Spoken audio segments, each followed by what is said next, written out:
এমন টেস্টি চিলা ডায়েটে রাখলে বডির ওয়েট ম্যাজিকের মতো রিডিউস হবে। আজকে বানিয়েছি গ্রিন মুগ চিলা। খুব ইজি এই রেসিপিটা, পুরো ভিডিওটা ভালো করে দেখো আর রেসিপিটা সেভ করে রাখো। রাত্রে আমি গ্রিন মুগ ভিজিয়ে রেখেছিলাম, সকালে উঠে একটা গ্রাইন্ডারের জারে গ্রিন মুগ, কাঁচা লঙ্কা, আদা, জিরে, অনেকটা ধনে পাতা, তার সাথে আমি অ্যাড করছি একটুখানি হিংটা অ্যাড করলে কিন্তু খুব ভালোভাবে হজম হয়, মানে ডাইজেশনে খুব ভালোভাবে হেল্প করে। আর এর সাথে কিছু ভেজিটেবলস যেমন হচ্ছে গাজর আর ক্যাপসিকাম আমি নিয়ে নিয়েছি, এটাও ভালো করে গ্রাইন্ড করে নেব।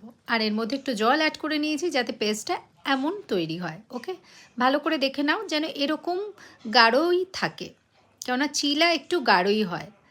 এবার অ্যাড করে দিচ্ছি এর মধ্যে কিন্তু নুন আর ম্যাজিক মশলাটা অ্যাড করলে কিন্তু আর কোনো মশলা লাগে না। তোমরা চাইলে জিরে ধনে গুঁড়োও কিন্তু অ্যাড করতে পারো। ব্যাস এই পেস্টটাকে ভালো করে আমি মিক্স করে নেব। করে নিয়ে একটা তাওয়ার মধ্যে অল্প একটু ঘি ব্রাশ করে নিচ্ছি, মিডিয়াম ফ্লেমেই আমি করব। এবার আমি ভালো করে পেস্টটাকে স্প্রেড করে নেব তাওয়ার মধ্যে। আর মোটামুটি 2-3 মিনিট সময় লাগে, একটু চাপা দিয়ে রাখলে ঝটপট হয়ে যায়। ওকে, ব্যাস এরপর আমি ওর উপরে পনিরের স্লাইস দিয়ে দিলাম। এটা সুপার টেস্টি হয়, সুপার হেলদি, সবাই খেতে পারে। যারা ওয়েট লস করতে চাইছো অবশ্যই বলবো ডায়েটে ইনক্লুড করো, বাচ্চাদের টিফিনে দাও, অসাধারণ খেতে লাগে।